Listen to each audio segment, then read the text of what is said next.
Ever wanted to know what Terraria would be like if it was a Toho game? Well, that's pretty much what Fargos Souls is. Beside the mod being known for that one insane crafting tree for that one item, its crazy bullet hell-esque boss, and also giving the player carpal tunnel, it's known for its insane difficulty, mainly Masochist mode, which is kind of like the boogeyman of all challenge runs, like nobody touches that crap. But I wanted something more. I wanted something more painful, I guess. I don't really know. So I said, hey, what's a thing that's even more difficult than Masochist mode? That's right, Masochist Legendary. I'm not that masochistic to do Satanist mode. I'm gonna let better people than me do that first, and maybe I'll do it. So the run is simple. Can I beat Fargos' Legendary Masochist mode? One of the most difficult runs in all of Terraria.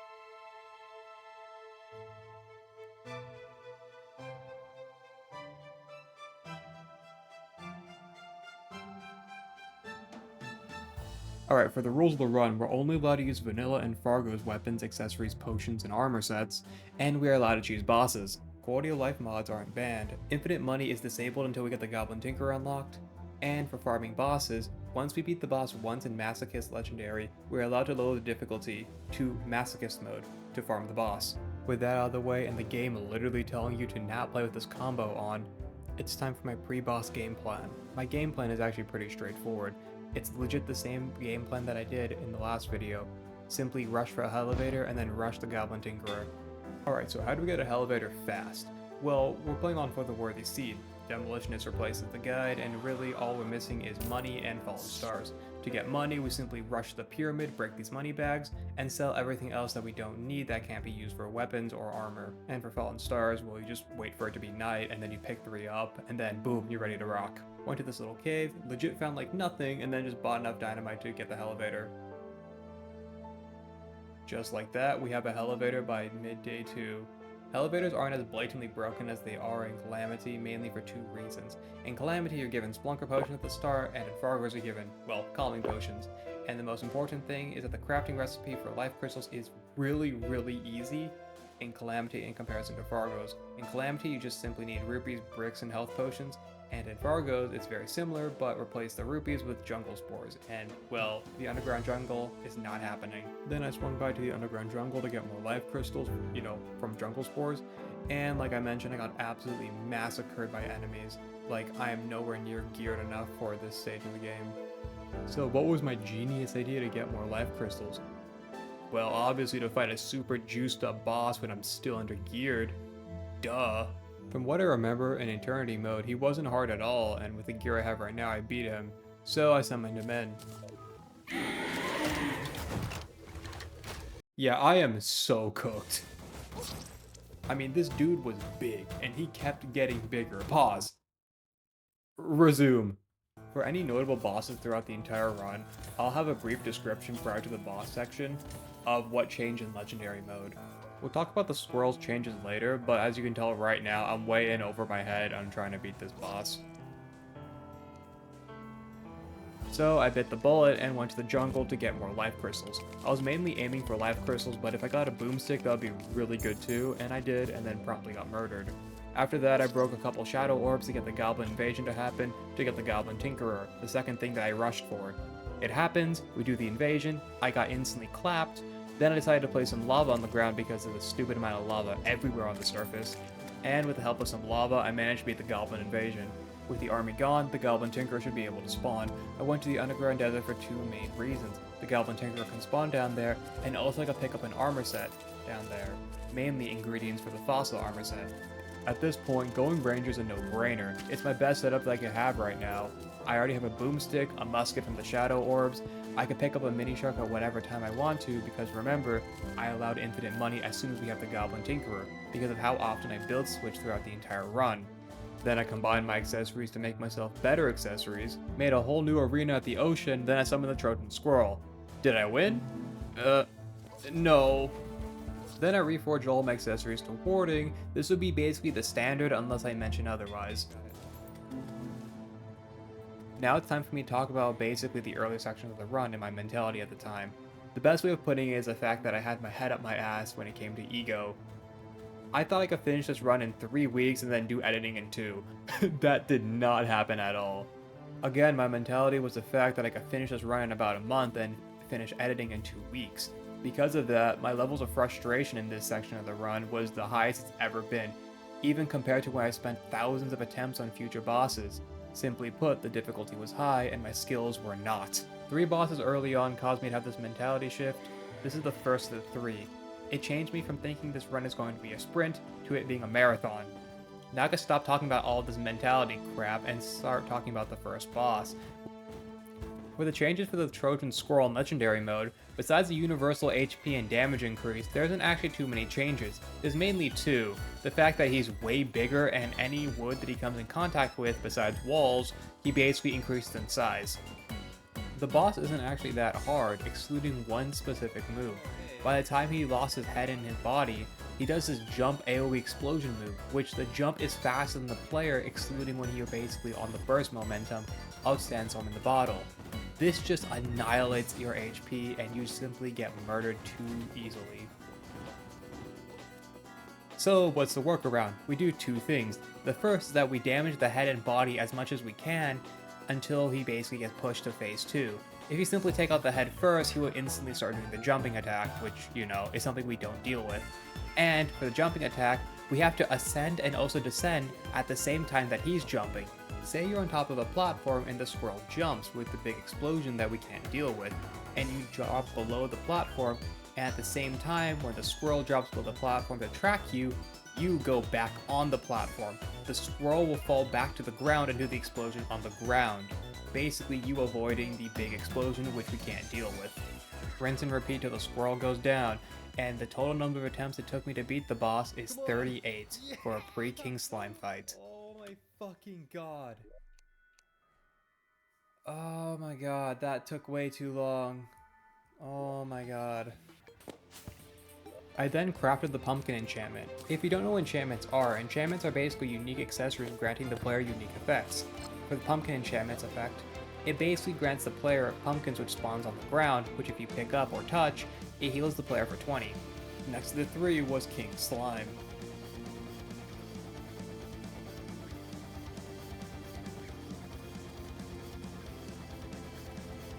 King Slime is really weird in the fact that he doesn't really have any specific gimmick that makes him incredibly difficult. All he has is the fact that he does a stupid amount of damage. Getting hit by any of his minion slimes or by King Slime himself basically means you lose a fourth of your health. Essentially, it means that if you get hit by any of his projectiles, it's really easy to be comboed into the main slime or his summon slimes. That's what makes him so hard. All in all, it took over 104 attempts for me to beat him. However, I think most of those attempts, well not most, I think a good chunk of those attempts, around maybe like I would say 20% of that time, he just simply jumped so far that he just despawned, which made the attempt counter very inflated. Yes! Fuck you! Oh my god!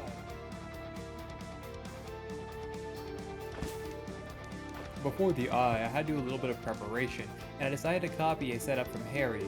If you don't know who Harry is, the best comparison I could make is the fact that he's basically the Fargos Souls version of like Ymir from like old school Terraria on how good he is. He's the same dude who casually does hardcore Masochist mode, and also did no hit for Masochist Legendary. Got lightning boots, and as you can see, this is my current setup. The most important part of my setup isn't my defense or damage, it's actually everything mobility based. Take a look. I bought the GI from the Traveling Merchant, which increased my mobility, plus the swiftness buff that you have naturally from the swiftness potion, plus the lightning boots, plus the sunflower happiness buff, and most importantly, the burst mobility from Sandstorm in the Bottle allows you to do this. You literally outpace the eyeball if you simply chain it by simply dropping below the platform and then jumping on the platform, then rinse and repeat. You move so fast that not even the Demon Scythe projectiles can catch up to you. This is so blatantly overpowered that you can straight up autopilot phase 1 and 2. All you have to do is basically not go too fast and have the eyeball despawn because you're too far away. For the last around 800 HP, I think it's more of a damage and accuracy check. If you have both it locked down, then the boss should go down really easily. Hey, a win's a win, and at the end of the day, it only took 33 attempts to get the win. Next up is Cursed Coffin, and he's in an enclosed arena, and that's his arena gimmick. Surely he won't be that bad. If I was actually good at the game, my man hits pretty hard, and well, my dodging skills is not really it. And by the end of this clip, I'm already dead. Let's pass on it for now since it's technically optional, and the next major boss will be the first roadblock of the entire run. Went to the Underground Crimson to basically smash a couple of demon hearts, summon the Brain of Cthulhu in, which Fargos gives me to summon automatically, and if you're wondering how I have both evil worlds in one biome, it's because I'm playing with Fargos Best of Both Worlds, so I can get a full playthrough in. The Brain of Cthulhu is a weird fight. It's basically two extremes. Phase 1 is stupidly easy. I can only think of one other Phase 1 easier than the Brain of Cthulhu's first phase. Ironically enough, it's also a Prehardmode boss, which I died to over 200 times. During the start of the second phase, the Brain of Cthulhu will flip the screen upside down, and then you go flying to the top of the world and then instantly die. That's okay, we'll simply bring a Gravitation Potion to circumvent that problem. Except, no, Gravitation Potions are disabled during phase 2, so that does literally nothing. But that's okay, we'll simply make a long wood platform at the top of the world, and then we'll be okay. Except, well, remember to have a double jump, because if you don't, well, fall damage is disabled, so you'll instantly die. Okay, it's not that bad, simply a surprise attack and the screen being upside down, except, no, the brain mid-attack pattern can invert your controls. Yes, literally invert your controls mid-attack pattern. But wait, there's more. Of course there is more. Thought about slugging it out with high HP? Won't work. The Brain of Cthulhu has broken armor and Ichor, which pretty much means defense is useless, meaning that you have to go pure DPS, which means, oh wait, I'm always constantly 2 to 3 shot throughout the entire fight during phase 2. That is just fantastic, isn't it? Also, don't forget about the fact that his hitboxes is oversized and his spray is actually larger. Hey, at least I have mobility to my advantage, right? Right? No! Because since you're upside down, platforms don't work. So essentially, all you have is one stupid wood platform to dodge all of this crap, plus everything that I mentioned, plus inverted controls, plus basically being 3-shotted. And you know what's crazy? You know what's the saddest part about this entire thing and this entire whole ass rant? This is the only second worst boss of the entire run. Yes, there is a boss out there that is actually worse than this. Yes, worse than flipping a screen upside down, worse than inverted controls, worse than applying 20 billion debuffs which basically make you 2 to 3 shot. Worse than all of that crap. Man, I got close. I mean, like, really close on beating the boss. And after 140 attempts of pure artificial difficulty, I said screw it. I joined my world in the multiplayer world because I personally find his attacks a bit slower in the multiplayer world, even though it's the same difficulty, and I beat him in 3 tries. A win's a win at this point, I'll take anything. This fight feels like I'm more so fighting against stupid mechanics meant to basically make the player frustrated than fighting a boss. And with that, thank you for hearing my TED Talk on why I hate the Brain of Cthulhu and why it really needs to be reworked in this mode. Also, if you're wondering why I didn't do the Eater of Worlds, the Brain of Cthulhu was that bad, it's because the Eater of Worlds has an insane amount of one-shots. Yes, so basically it's a pick your poison. Either deal with inverted controls or deal with unnecessary one-shots, and I chose the inverted controls. With the brain dead, I basically left the multiplayer world, went back to my single-player world, mined the meteorite that just fell down, and crafted a star cannon. Does he know? No, I didn't know at the time. And my entire game plan after the brain was to simply abuse star cannon and basically blow through Prehardmode. And then it was Queen Bee that was up next. Since I had the star cannon now, I felt overly confident, and yeah, the star cannon worked. In retrospect, I have no idea why the star cannon worked on Queen Bee, because as you can see in the future attempts, the star cannon doesn't work against her anymore. I don't know if it's just like, hey, you have one freebie on a boss that the star cannon will work on, that usually it doesn't work on, and then that's it. Even after the nerfs that Relogic plus the Fargos team did to the star cannon, it is still so overpowered against anything that it works against that Queen Bee is the only boss throughout the entire run that I beat in less than 10 tries. Yeah, it's that strong. And for a brief period, it felt nice that I felt this strong. It feels nice that I wasn't just suffering always. I did curse Coffin because he's long overdue and I easily stomp him because I'm so overgeared. It just felt really nice that I wasn't dying every 3 seconds. It was refreshing. It really was. Time's up. Time for more suffering. It's now time for the funny Bone Man!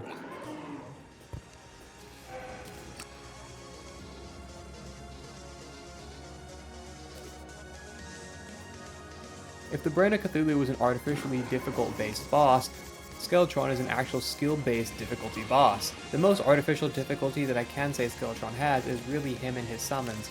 If you simply get hit by the summons and then, well, Skeletron's right there, you just simply get comboed into your death. Also, this is the first major boss that I basically build switched a whole lot. I went from using the Star Cannon after, well, that happened. Then I went to Magic, then I switched to Melee with this big old spear thing, or baton thing, whatever it is.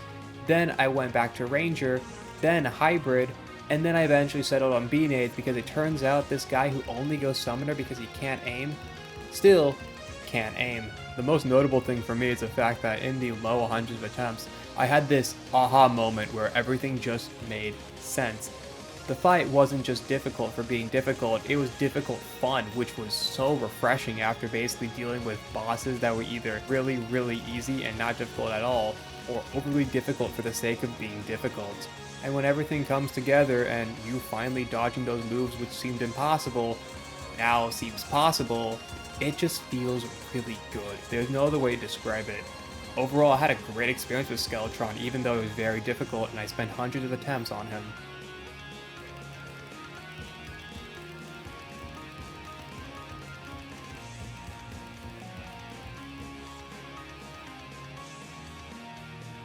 Now that Skeletron is dead, I rushed the dungeon to get the final component for the Knight's Edge.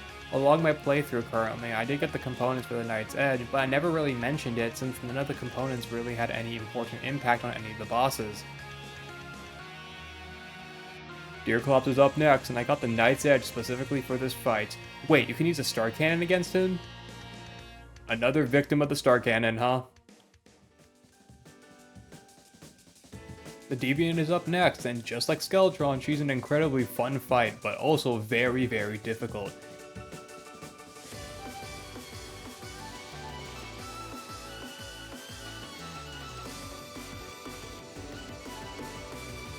And when I mean fun, this is probably the most fun I had in a fight up till straight up like Abomination or something. She's a Fargos boss, so that means we can use the Star Cannon against her. Oh. Dude, why is she so tiny? She's like a little munchkin, dude. Because my accuracy is equivalent to me only playing Medic in Battlefield and only going for revives, well, I can't hit it. But thankfully we went in Skeletron's home and stole his stuff, and we picked up the Flare Bolt. I straight up think this fight is entirely designed around this weapon because I straight up have no idea how you're meant to win without it. Essentially, every single shot the Flare Bolt fires out, it homes. So yeah, that means I have to build switch again. I eventually settled with this build and take a wild guess on who I got this build from. I did do some slight tweaking within my build, mainly in the accessories that I used. Obviously I went to Magic, so I switched to the Jungle Armor.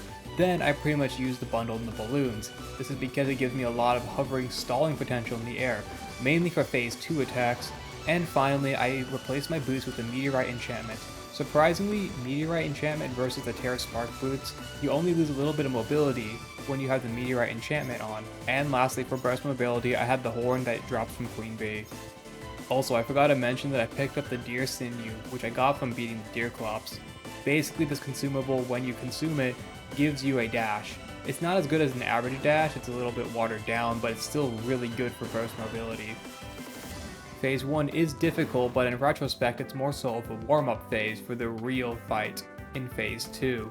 There are a lot of difficult moves in Phase 1, for example, the Slime Rain attack, which basically poisons you and gives you a bunch of debuffs, and also the Falling Hearts attack are particularly difficult to dodge, but they are manageable once you do enough attempts, and are actually pretty easy in comparison to Phase 2 attacks. Phase 2 Deviant is actually surprisingly just enhanced versions of the current Phase 1 attacks. They are just better versions and more difficult versions to dodge, like I mentioned. In all honesty, the Deviant is probably the most fair fight throughout the entire run. A lot of Fargos bosses in this run has a lot of flashy, overtuned moves. A lot of these moves are specifically designed to have the player panic and be like, oh my god, how do I dodge this move? It seems impossible. The Deviant is rare in this case, and she almost has no moves which are designed like this. Sure, she has a giant death laser and a giant axe, but they're actually very easy to dodge. For the death laser, all you have to do is pretty much just, well, not get hit by the incredibly telegraphed position. And for the giant axe, you simply start in the bottom right and then go bottom right again. It's actually fairly easy to dodge both of them. Even against well-designed fights, take Skeletron for example, I loved that fight, but there is a clear difficulty spike going from phase 2 in Skeletron, when he has only 2 hands, to phase 3 where Skeletron has 4 hands. The difficulty spike between 2 and 3 is so drastic, but against the Deviant, it's very consistent. Hell, I would even say the difficulty spike between phase 1 and 2 isn't that bad, because again, these are moves you've seen, but they're just enhanced, better versions of the move. What I'm trying to say is this: you have all the tools available for you to beat the boss. It's simply a matter of execution. And yeah, at times I was very frustrated in this fight. After all, she did kill me over 200 times, and I did spend literal days fighting her. But looking back at the run and all, this is easily a top 3 fight of the entire run, and the highlight of Prehardmode.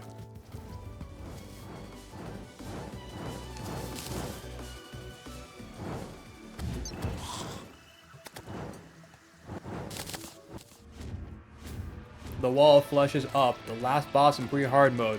When I beat this boss, we unlock Hardmode, and that's when the run really begins, aka my pain and suffering. Is the boss really hard?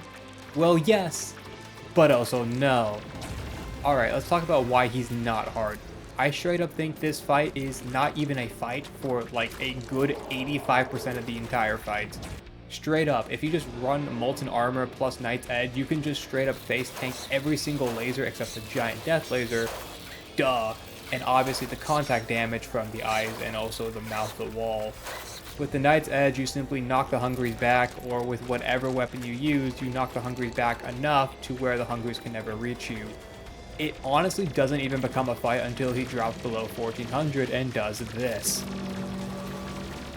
When Bro hits his final phase, that's when he actually locks in and decides to actually try. And when he tries, oh my god, it is ridiculous. He moves so fast, like ridiculously fast.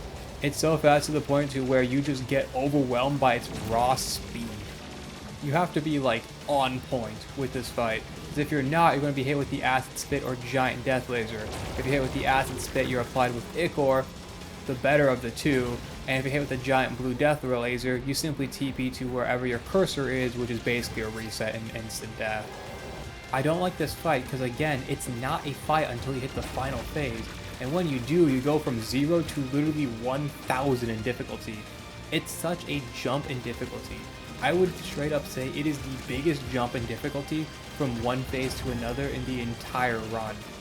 During the final spin of the Wall of Flesh, any contact damage against the wall pretty much means certain death because, again, you miss your window to dodge the Acid Spit or Giant Death Laser, or one of the chains coming from the ceiling. If you're hit with any of those three, you're basically instant dead to the wall's contact damage. So what was my out towards this? The Knight's Edge, the most reliable weapon in DPS I had, isn't good, and I'm simply too slow. How on earth do I possibly beat this boss? Well, there's one accessory which is straight up super niche, but it is incredibly game-changing in this fight. That accessory?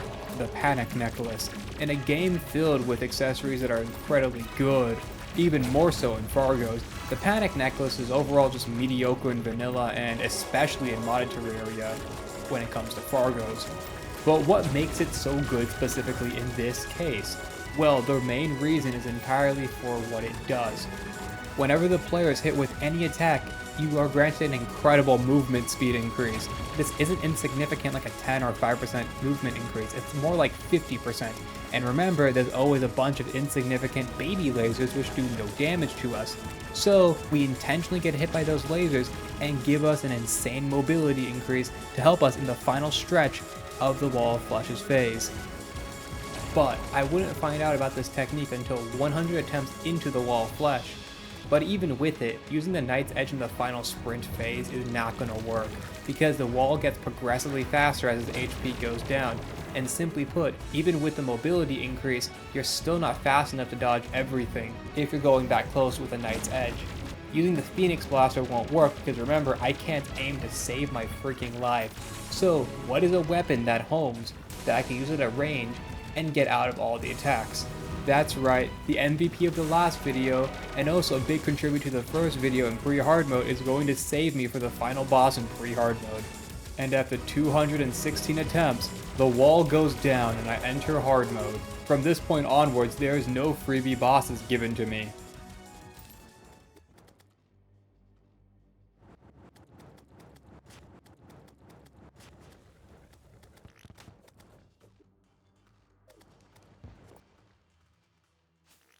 Now that I'm in hard mode, a lot of things open up to me, but now the major problem is, what build do I go to? In the end, I opt for Summoner. This is mainly due to how easy it is to get all the stuff you need. Just simply farm some spiders and then you got yourself your armor set plus weapons, but most importantly, you can get yourself an enchantment incredibly early on. In pre-hard mode, enchantments aren't going to make or break your build, but in hard mode, well yeah, you seriously need them. A lot of the time, enchantments will decide how effective your build will be. Take Ranger for example. Try playing Ranger without the Adamantine enchantment and then you'll realize you have a 30% fire rate loss in comparison to with it. Or try to play Summoner without the Tiki armor set and then you're losing 1.2% more damage. Point being, enchantments make or break your build now. And Summoner has an enchantment early on that's really strong, the Spider enchantment. It allows your summons to crit 15% of the time. It's simple, but it's incredibly strong. Add that with the Wizard enchantment, which doubles the effect of any enchantment it's applied to, and Summoner can, crap out damage. Before getting my complete loadout, I decided to challenge the boss which would give me the Sanguine Staff. I was missing my Spider Summon Staff, and I thought I could just, wing it and do fine. Well, no, I couldn't wing it. Its DPS at this stage in the game is nearly unmatched, but its accuracy compared to other summons, yeah, that is unmatched at all at this point in the game. After getting my cheeks rearranged after trying to get the Sanguine Staff, I decided to go for the Cool Whip. The Ice Golem drops the thing that I need to craft for the weapon, and after getting my cheeks rearranged for another 30 minutes, I just put it on the back burner for now. I have other things to do. Farm some Wyverns with Souls of Flight, and then I was ready for the first boss. Next up was Queen Slime. Although I mentioned in hard mode there is no freebie fights, she and another fight in hard mode are the closest thing to a freebie fight. Since I went back and actually got my Spider Summon Staff, good job me for actually, preparing.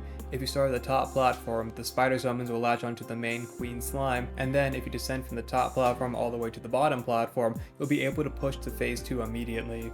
The problem is our minions. Well, my summon is just like Queen Slime and have to follow, gravity, so it's really hard for them to actually latch on. And my whip, is just simply not long enough. Pause. Actually, no pause and continue while maintaining eye contact. So while maintaining eye contact with Queen Slime, she looks at my long fang, what was my solution towards it? Well, simple, the Cool Whip.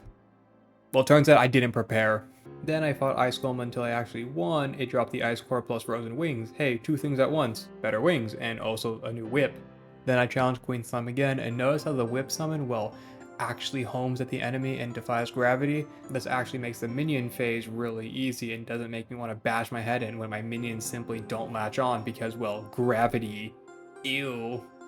And after a mere 31 attempts, I managed to beat the boss, and that is stupidly low in comparison to what's coming up. With a newfound confidence, I decided to challenge the mechs and skip Banished Baron because, ew, that crafting recipe is not fun at all. And I went after the Destroyer because he's the easiest mech, usually out of the three. Is he in this case? No, not at all. After one of the times I died to the Destroyer, the Pirate Invasion happened. And by the end of the event, we didn't really get anything notable. Coin Gun? Oh, you best believe I'm build switching. And since I'm playing with infinite money, there's legit no downsides to not using Coin Gun. Then I decided to get the Sanguine Staff. In the rare case that Coin Gun somehow doesn't work out, it's a good backup to have. If I had a nickel. Destroyer time! Time to see what's better, Sanguine Staff versus the Coin Gun. They're both shit. I kept dying over and over and over again. My damage was just not it. The most I did was 15%. I'm gonna put this in the back burner for now and focus on other mechanical bosses and get upgrades from them. Since Skeletron was such a hard fight in Prehardmode, I figured his mechanical version would be just as hard, so the twins were up next.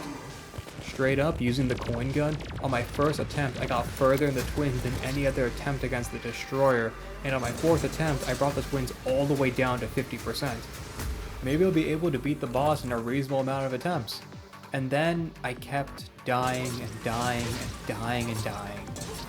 Then I would eventually develop this new strategy. It's called Abuse the Gravitation Potion strategy. And, well, yeah, as you can see, I'm doing a lot of damage. But the problem was that this was stupidly inconsistent in Phase 3, which is, well, the giant death laser attack that we're seeing right now. This was just not good during this section of the fight at all. And before I knew it, I already had over 100 attempts in. I can't say this fight is hard or easy because essentially my strategy was brain dead. It didn't really have a strategy. It was just going up and down and up and down. And eventually I managed to eke out a win. It was a fun fight, but again, my strategy wasn't exactly good. So I couldn't really say if the fight was truly hard. Next up was Skeletron Prime, and you know how I mentioned at Queen Slime there's another basically, give me fight in hard mode? This is it.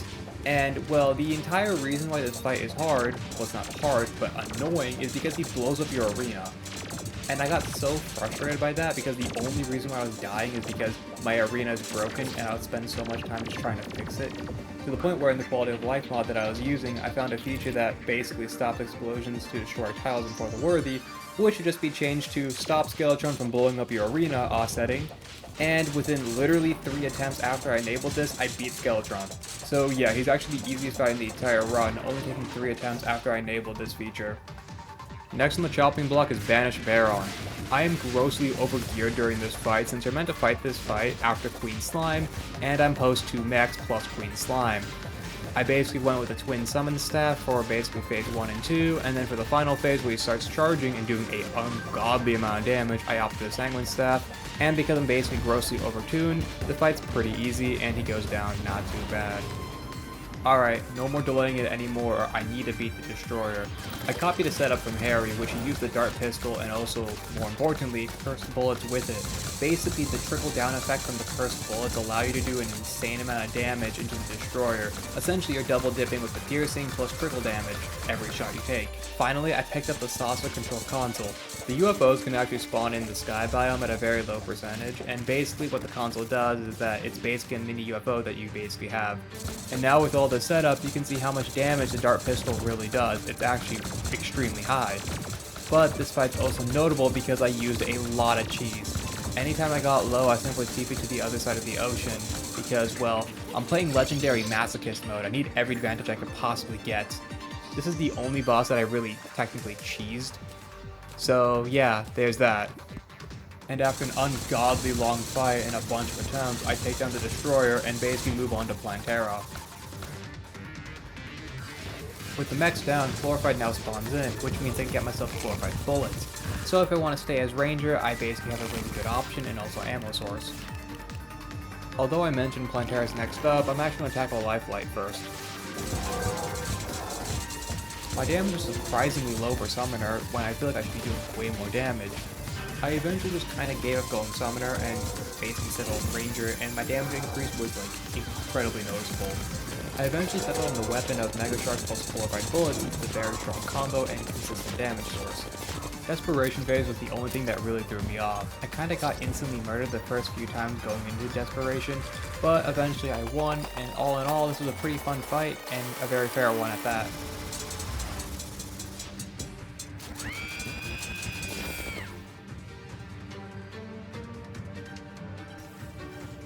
Plantera was up next, and god, she was difficult to deal with.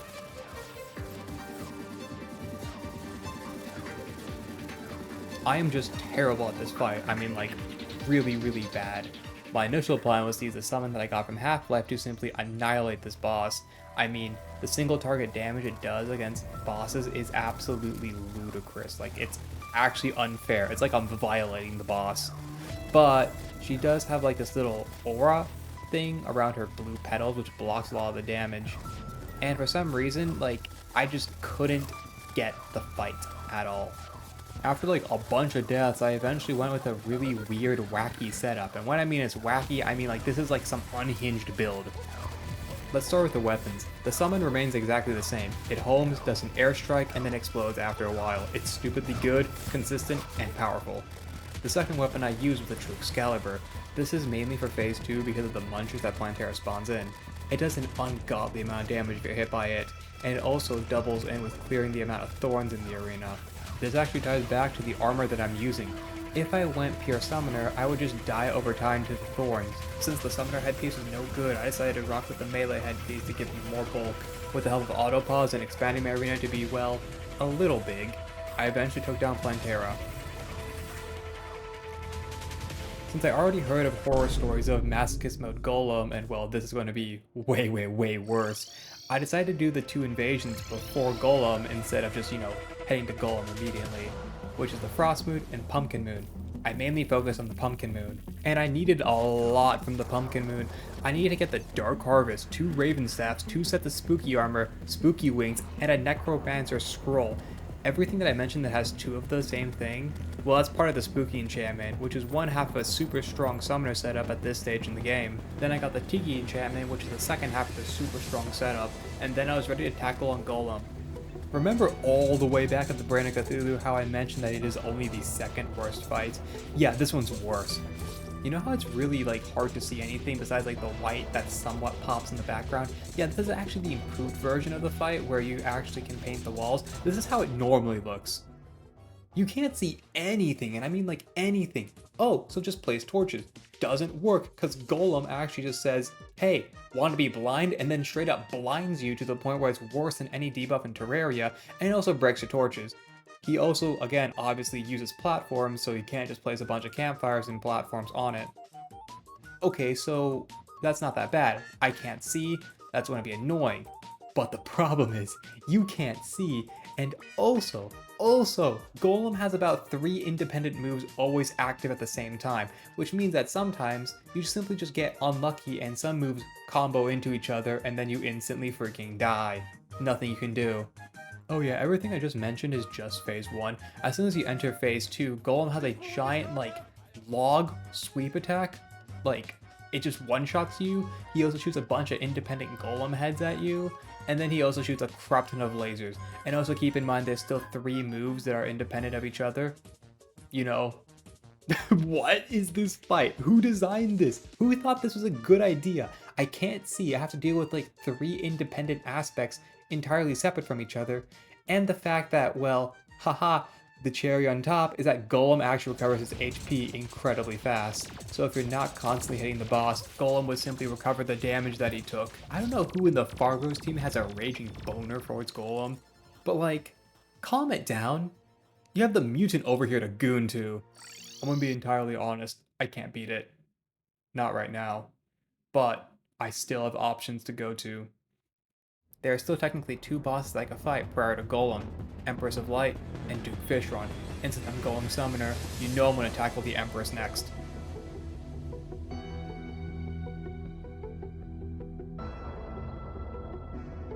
Besides Empress being a certified goth elf now, god we need more of those in fiction, her legendary changes are just her being faster, so it's entirely skill based and up to me whether I beat her.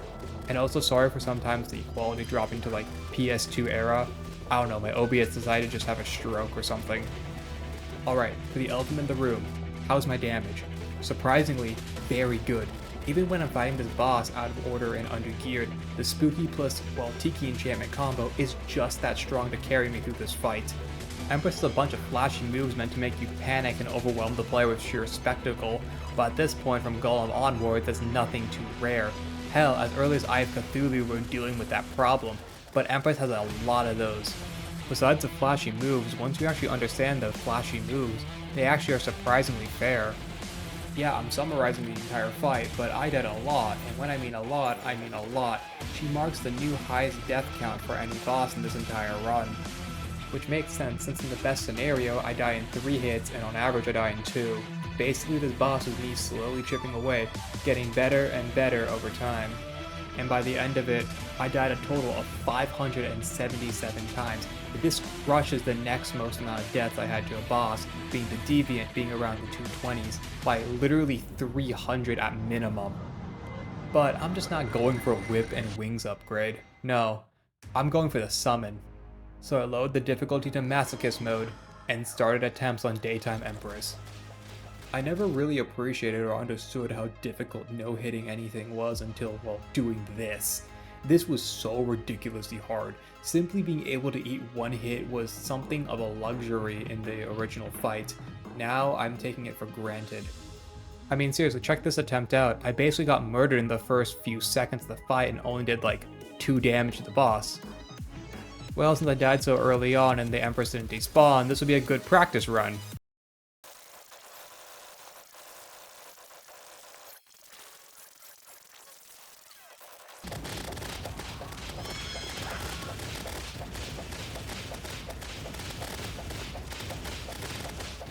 You cannot be serious.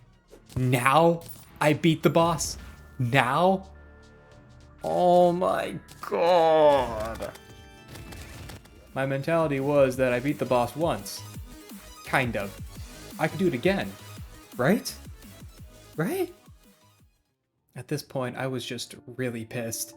I mean, I beat the boss, but I just couldn't do it again. I kept dying and dying and dying and dying. And the thing which made me so mad is because I can do it. I literally did it. I say do it again.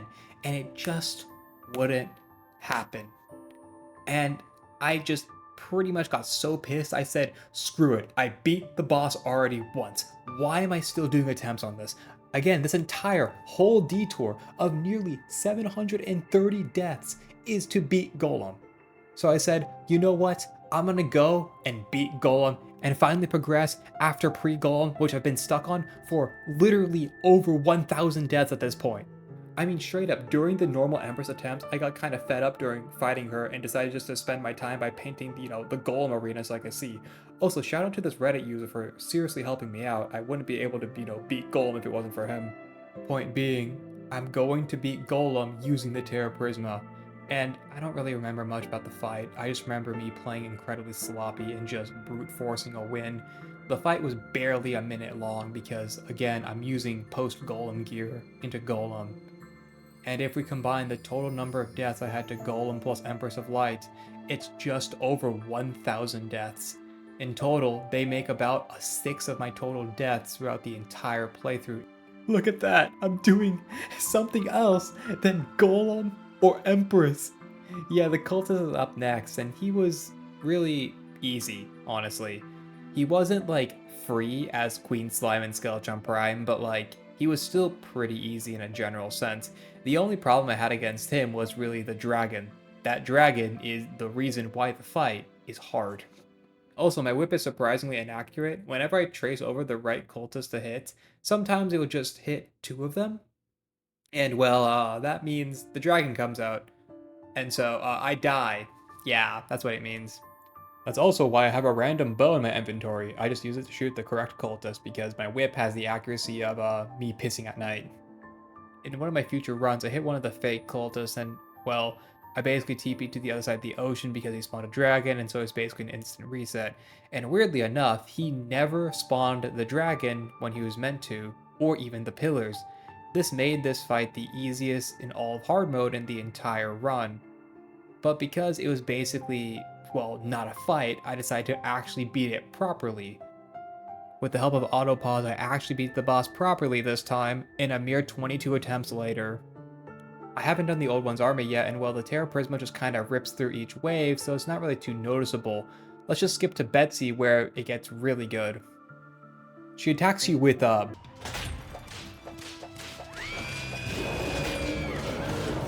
Brain Nourishment, and I die, but remember I set my respawn right above the crystal, so, well, I'm able to respawn instantly and then take Betsy out my second attempt.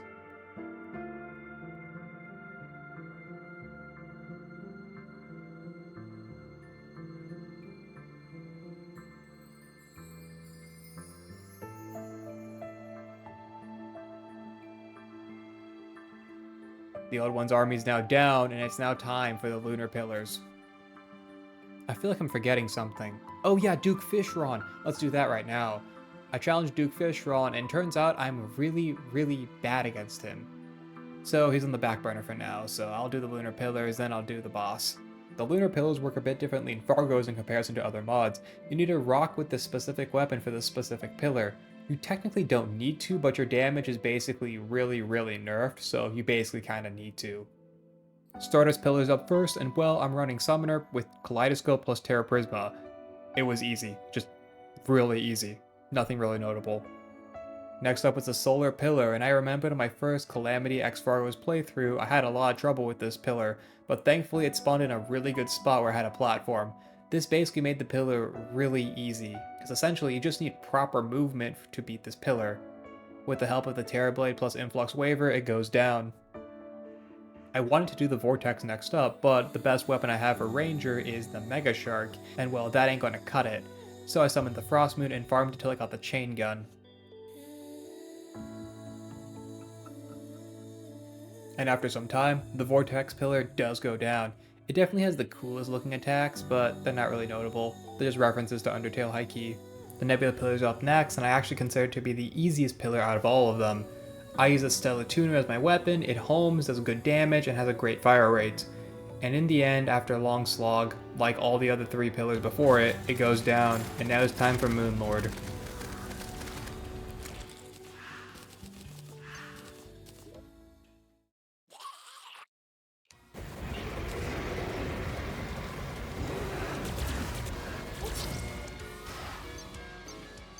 Damn, I really got my shit rocked, huh?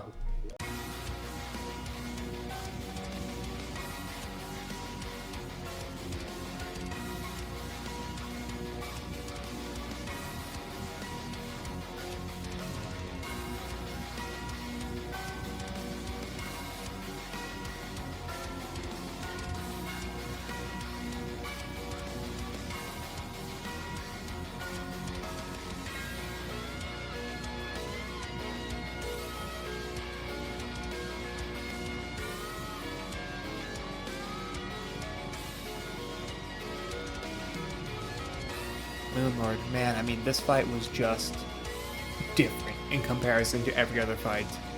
I have like a laundry list of things to yap about this fight and why it's hard, but one thing that was surprisingly forgiving was its damage.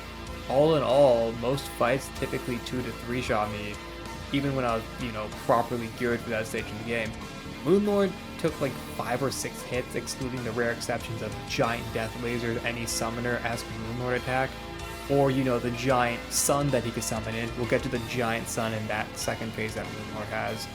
Hey, remember all of your muscle memory from Masochist and Moonlord? Well, throw that out the window because it's all useless now. It's kind of insane how simple the speed buff was back to vanilla, and how it just radically changed the fight. All the opening that you had in Masochist mode is just no longer available. He's way too fast and he'll overwhelm you with his projectiles. So you have to learn the fight from the ground up. Most Masochist Legendary fights are simply just the same boss, but more health and maybe a gimmick or 2. The gimmicks are annoying, but you can basically, get around the gimmicks and understand the fight. Moonlord's speed buff is essentially a rework, I'm gonna be entirely honest. It took nearly 200 attempts for me to understand the cycles for Phase 1 and its openings. Yes, Phase 1, not Phase 2, just Phase 1. And even then I understand them, doesn't mean I can dodge them consistently. That took way more attempts until it's like the 600s to maybe 500s. Moonlord has 5 sub-phases in both phases: Solar, Vortex, Nebula, Stardust, and Neutral. Each tied to which class of weapons you can use to damage it during that sub-phase, and Neutral, well, you can use whatever weapon you want to rock with. This is probably the only boss throughout the entire run which can rock with this gimmick effectively. I tried to do a similar strategy during Abomination, so we just use the respective weapons we got from the pillars except Summoner because Terra Prisma is just that good. It took me around 400 attempts to just get into Phase 2, yes, get into Phase 2. And with Phase 2, essentially Moonlord has a whole new list of moves. And also the 3 eyes that you knocked out constantly chasing you, doing a lot of damage and basically being very difficult to dodge at the same time. Each of the sub-phases during the second phase have a devastating attack which if you're hit by it brings your health down to half, like in 1 hit. During the Solar one, he straight up throws a goddamn sun, and yes, multiple of them at that. During the Vortex, he basically summons a lightning cage thing to basically take up half your arena, plus a giant vortex chases you. During the nebula, it's a bullet hell. It's just projectile spam. During the vortex, he summons like 8 death lasers to chase you, and during the neutral phase, he summons 4 goddamn moons to encircle the arena, while his lunar eyeballs enclose the arena even more. Oh yeah, not to mention, remember those 3 eyeballs that you knocked out during phase 1? Oh yeah, they're attacking you with their own respective movement patterns at their own respective timing, which is entirely independent from Moonlord. So if you just positioned yourself terribly, well, you're just dead. Yeah, tough luck. The Gaia armor set is mandatory in this fight, and you use all 3 of your equipment loadouts here. This is my setup during the fight, that you can see on the screen right now. Besides it being a generalist class, I went with the Gaia armor set for a set bonus. If I double tap up, I get a huge damage increase with an impactful defense decrease. If I add this with menacing all with all of my accessories, my damage becomes really good, but my summoner damage becomes stupidly good. To put this in perspective, in the neutral phase of the opening in the second phase that Moonlord has, I brought him from 74 all the way to 46 in 15 seconds. All I have to do is survive phase 2 cycle around once, and then a fifth of another, and I would win. And after a grueling 649 attempts, he goes down.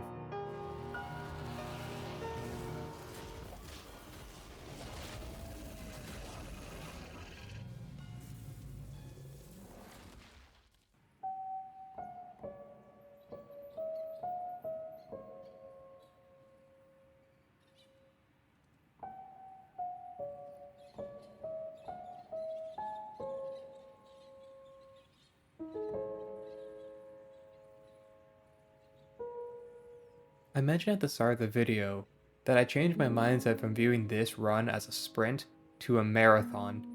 I feel like I made it to the final stretch of it, and when looking up, it's just hills.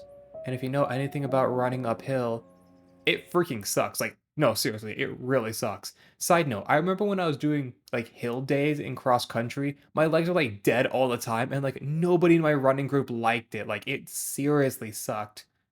But the finish line is in reach, and I can see it now. But I still feel like I'm forgetting something. You saw nothing. I beat Duke before Moonlord. Now with the Moonlord dead, I really had 2 major build paths to go down. Summoner for its freakishly high damage up to this point, and Melee for Zenith. Just the Zenith. I decided to go both and see which one I liked the most. Then as you saw, I took care of Duke. Now, at this point in the game, I went to get the materials for the Crucible of the Cosmos. This is the section where all the accessories that I gathered throughout the run starts to combine into singular powerful accessories, leading eventually into the Soul of Eternity. But that is still a long ways to go. With the Crucible unlocked, I could start combining my accessories into one. The first accessory I got was the Soul Flight Mastery. It gives you infinite flight and incredible air mobility when flying. This or a variant of it stays on for the rest of the run. I had to do a little bit of cleanup to get the Conjurer's Soul. This is basically a damage accessory increase for Summoner. Finally, I redid the Pumpkin Moon to get Pumpkin's unique Fargos drop to get the Heart of the Masters. It's basically most of the Hardmode's unique modded boss loot into one accessory. So at this point, I feel confident enough to basically go against the champions. So, how did it go? Well, at this point I think you should know. Terribly. All things considered, my damage with the Terra Prisma or the Zenith was surprisingly low. It was shocking because I did so much damage from basically Golem basically to Moonlord, and now my damage is severely stunted. Even after all these upgrades, I still needed a post-Moonlord weapon that homes, preferably Summoner since that's still my best build. This weapon surprisingly does exist. It's so strong that you can use it from now up till Abomination. This weapon is the Devious Aestheticus. The reason why I didn't mention it is because, well, it has a very low drop chance from Moonlord, just a mere 10%, and for how difficult Moonlord is, I didn't want to put myself through all of that crap just for a low drop chance for a weapon. But I need it. I really do. So I lowered the difficulty to Masochist mode and got ready to farm Moonlord.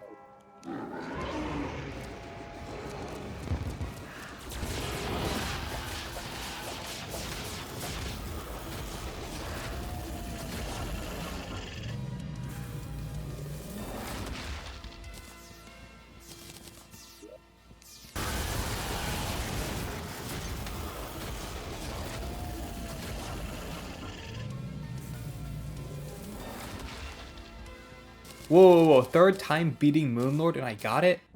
What the hell is going on here? Okay, Quality of Life Terraria is the main mod I use when I want to instantly get my summons back to max after I die, but sometimes it's not up to date to the latest version of Mod Loader. So I use LP Summoner instead, which whenever you summon your summons, it summons them all at once, which is why, well, it looks like that whenever I'm not holding down my mouse and, you know, tapping it instead. So with the new Burn My Eye strategy, can I beat the champions? No. I kept dying and dying and dying and dying. So I thought, hey, it's just the accessories I'm rocking with, I don't have all the upgrades. I noticed I could craft myself the Force of Nature, which is really good, but it replaces your wing slot, and the wing slot stays on no matter what. I also crafted the Colossal Soul, which gives you a substantial defense increase, and still, I kept dying. And then I just had this realization moment when I was fighting, well, the Half-Life champion.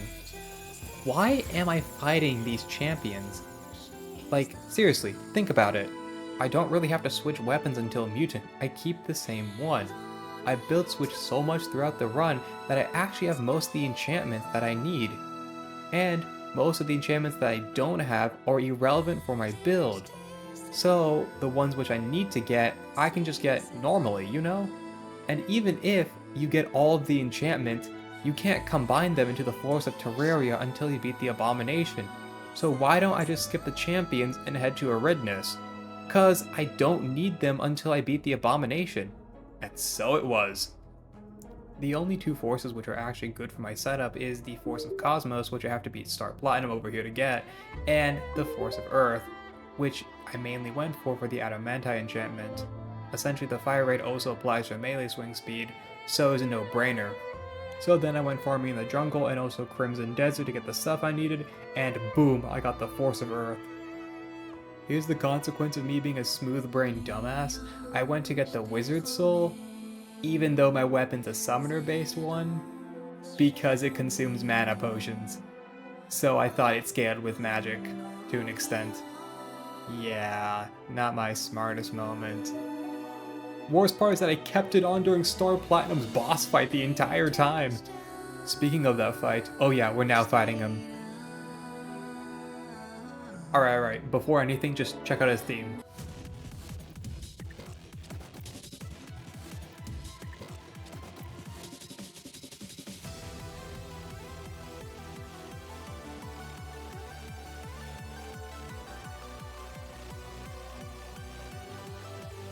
Dude, I literally busted while listening to it. Massive shout out to Yurio who composed this theme and also the Abomination theme. Give it a listen in your own free time and you won't be disappointed at all. Aridness, I really hope I'm pronouncing that right. If not, I'm blaming this website for telling me how to pronounce it. Actually has absolutely no legendary changes besides, well, more health and does more damage. In fact, none of the champions have any major gimmicks attached to it. That can't be said about the next two bosses. This fight feels like a breather for what's to come in the future.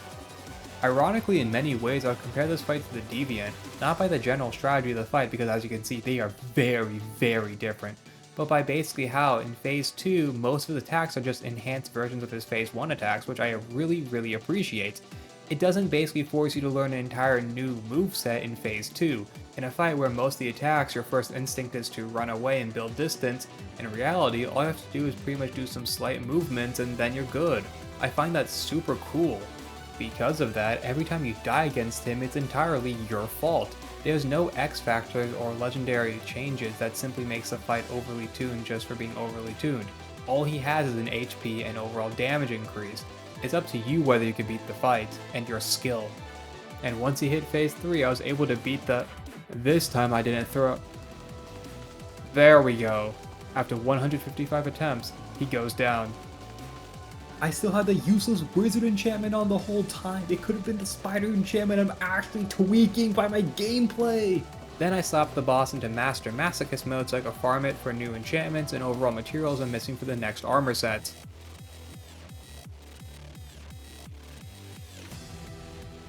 You know, if I had a nickel... Wait, I can't even make that joke, it happened 3 times. So then I crafted my new armor set, and with nothing else to do besides replace this stupid wizard enchantment, I challenged Abomination.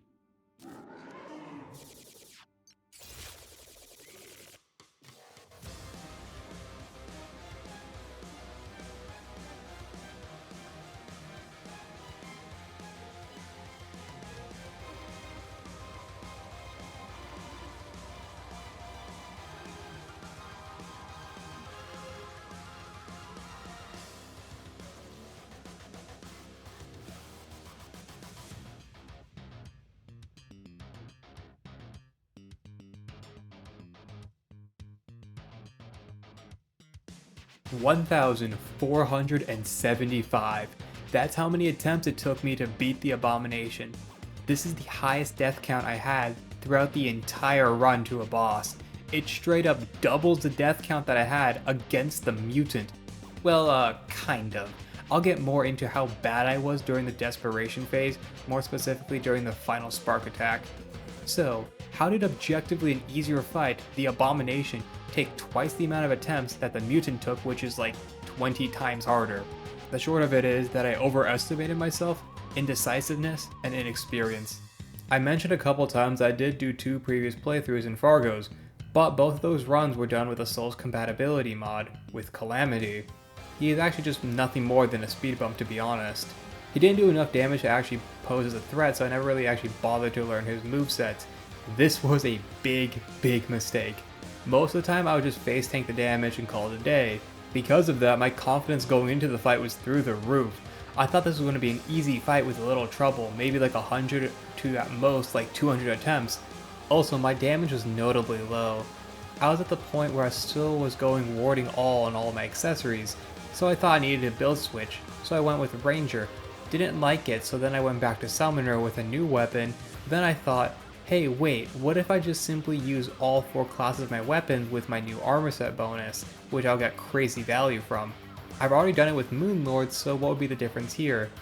The big difference is that Moonlord was very generous with how much damage it dealt. It was pretty low, all things considered. The Abomination hits like a damn 2x4.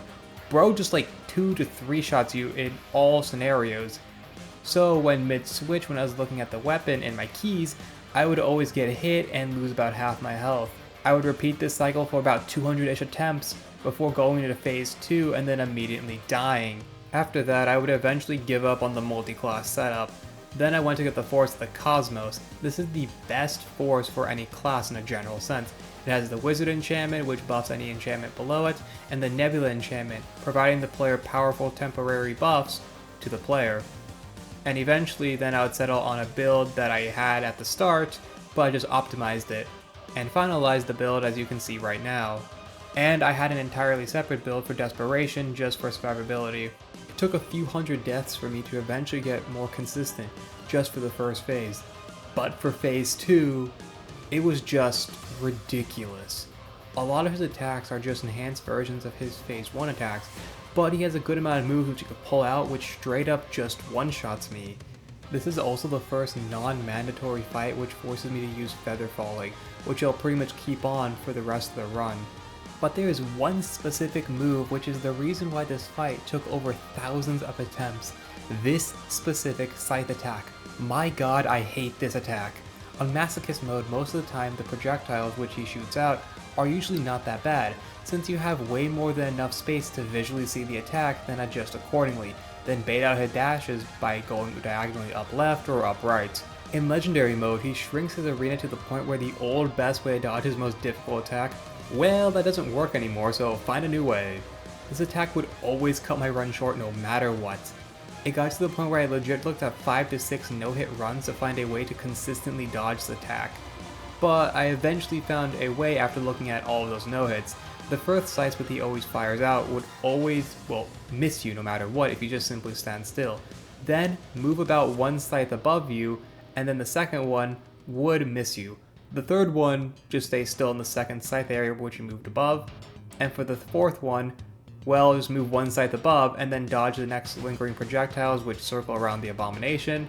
Then you have to dodge his dashes, not by the old way because remember that doesn't work anymore, but by the new way, by either baiting the dashes horizontally or vertically. Then we fit in between the gaps of the phoenixes that he fires out. This is why we have the feather falling potions that makes this section and also future sections, which I haven't mentioned and probably won't mention for redundancy's sake, a lot easier. But again, don't go too fast when trying to fit in between the gaps of the phoenixes, because the phoenix has a lingering trail for some reason, because, fuck you. And that is just one out of countless moves that I needed to perfect. If I talked about every move I struggled with, his sword attacks for example, straight up one-shot me, and remember since the barrier is so stupidly small to the point where whenever he basically, flies up with his swords or flies down with his swords, if you don't move at the immediate moment the Abomination moves, You get hit by the sword and you get one-shotted, or you hit the barrier which combos you to be hit by the sword and then you get one-shotted. Or I could talk about how his UFO attacks, which again I didn't notice for like the longest ass time, would always constantly hit me.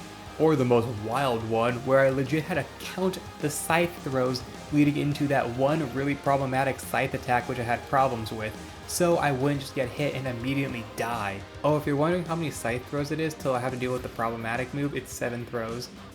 But if I kept talking, this section would be like 15 minutes long and be incredibly redundant. That long yapping session belongs to the Mutant, which legit like half of his entire moveset is a problem for me. And I legit still have beef with Desperation 4. I freaking hate the final spark move. I died way too many times to that. But long story short, it is a slow and gradual process of me slowly gaining consistency over the span of 12 days. And after 1,475 attempts and me dying 2 other times in his Desperation phase, I made it to Desperation a 3rd time and did this.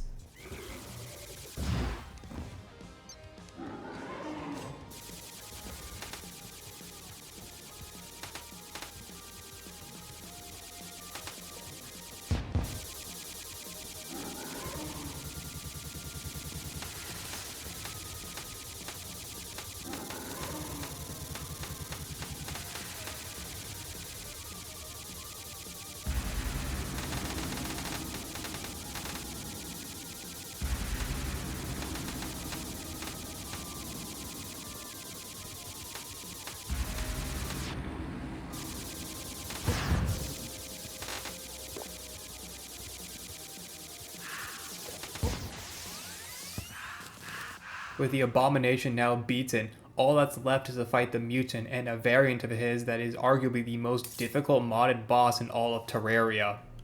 I craft my final armor set of the run, and now it's time for me to clean up the champions which I missed.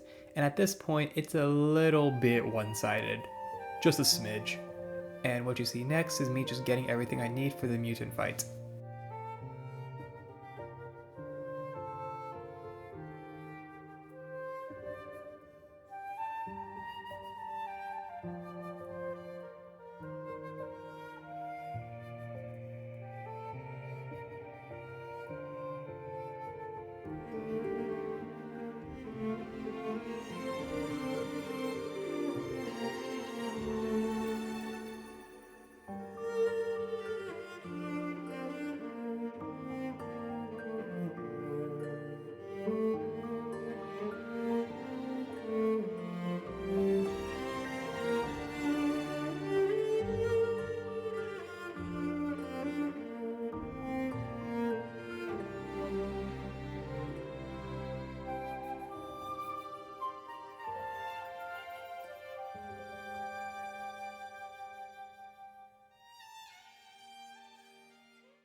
I know most of you guys skipped to this section of the video, so hey, I also do that too, no shame. And also, as you saw like previously, there's legit like a paragraph worth of changes just in his legendary fight.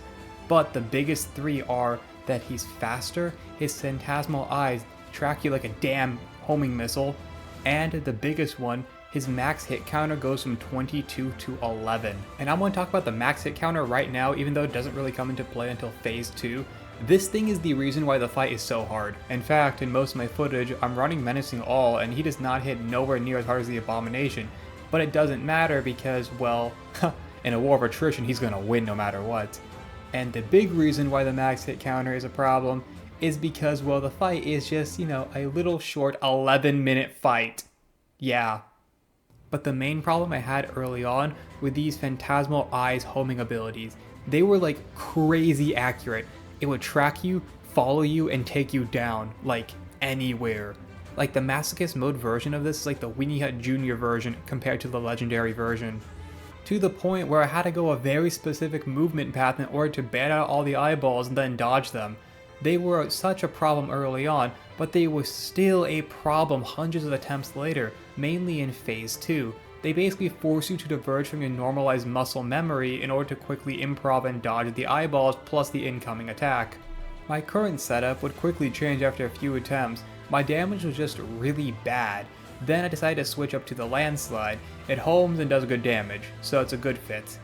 And I could pair it with my minions I already have to basically double my damage. But even still, it was really, really, really low.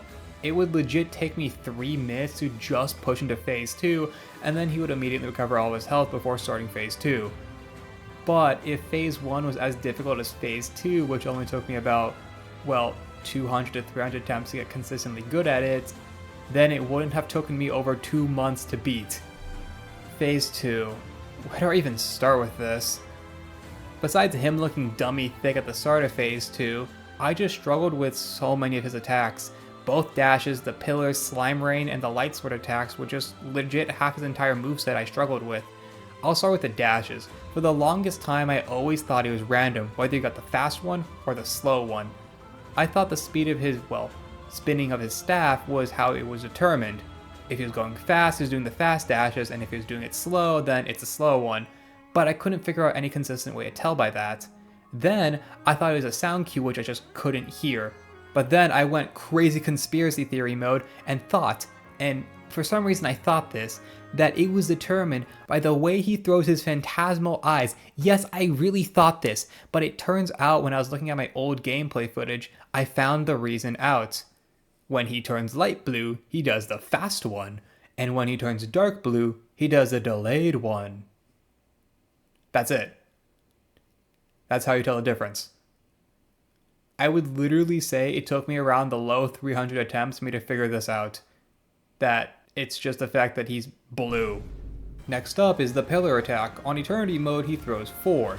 On Masochist mode, he throws 6, and on Legendary, it's 8. Yes, 8. 8 whole ass pillars. Count them with me. 1, 2, 3, 4, 5, 6, 7, 8. 8! The main problem I had with this is simply space. If you don't take it tight enough, you run out of room and simply die by either the fragments or die by a literal pillar hitting your head. Short term, it was very difficult for me because of how tight I had to take the pillars, but long term, it became the easiest move to dodge.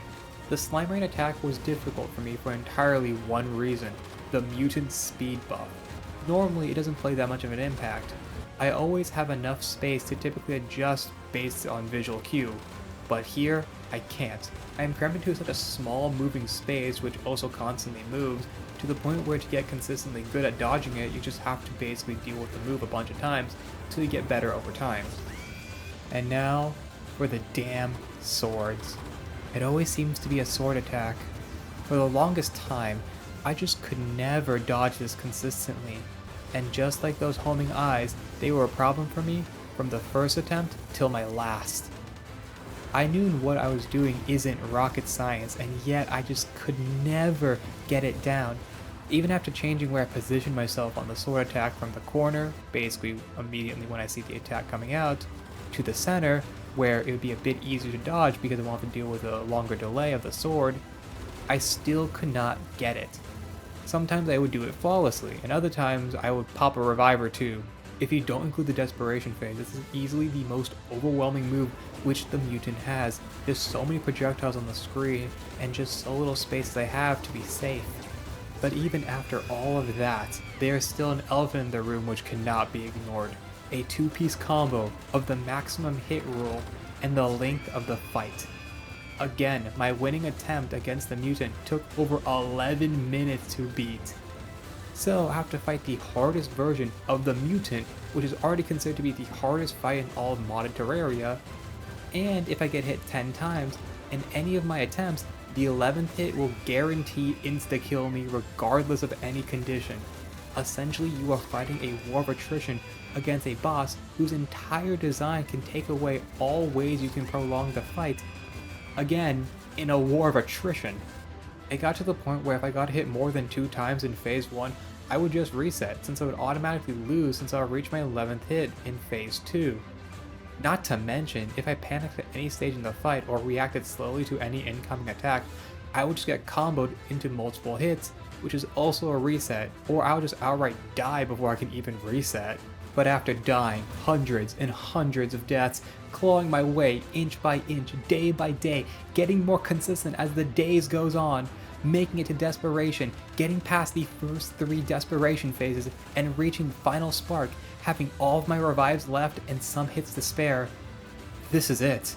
I could tank some hits.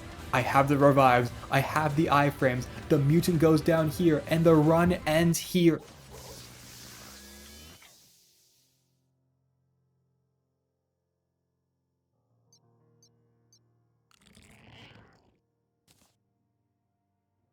But that would be too poetic, huh? The mutant has a condition to where if you get hit at all during the final spark, aka Desperation 4, time will stop for you, and you will be insta-killed by the death laser. So you have to do this entire section hitless. This hurts really bad. Like, really bad. Since it was my first time making it to the end, and for it to end like that, not to mention, his final spark attack is much faster than his Masochist mode variant, so it meant that you had to learn new openings. But, even still, it meant I could do it. So, on my own free time, I made an entirely separate character with a world and grinded the final spark attack on Legendary Masochist mode for hundreds of attempts. I would do this at my home and also during my college campus when I had free time. So the next time I would make it to the final spark move, I would be ready.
Initially, as soon as I beat the mutant and calmed myself down, I went straight into editing and never intended to get the Soul of Eternity.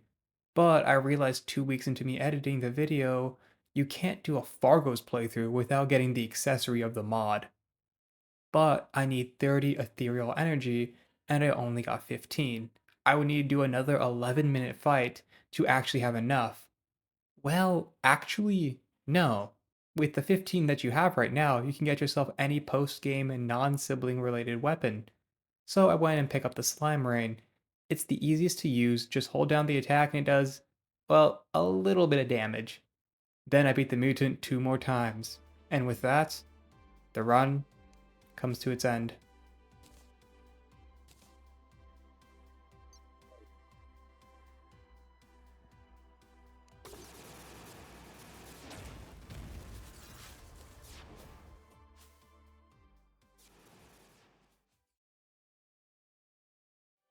So, that's the video. Again, like my last video, this section is mainly going to be me talking about the future of the channel and its uploads. But this is the hardest run I've ever done, and I seriously hope that it stays that way. Maybe No Hit Infernum is going to be harder or more painful, but we'll see. This video actually only exists because I used save and quits in my hardcore run on my winning attempt, and I felt like that was kind of cheesy, so I decided to do a more challenging run. I didn't think it would be this difficult, obviously. I still have the footage for that specific hardcore run, so if you want to basically, see that footage, let me know and I'll post it. Alright, now back to the point. My next video is going to be Hardcore Infernum, and then the following video will be Hitless Infernum. I hope that I get the hardcore video out by like a month from now from me uploading. If not, then the worst will be I'll have it out by Thanksgiving, and then Hardcore Infernum, sorry, not Hardcore Infernum, Hitless Infernum will likely be out by December, likely during Christmas. So yeah, have a nice day, nice week, and hope you all enjoy. Bye! I forgot to mention the Eater of Worlds. I beat him prior to Deviant, well, like pre-Deviant essentially. And Fargos 2.0 got announced literally the day after I finished editing all of this stuff, so I'm super hyped for that. And yeah, see ya.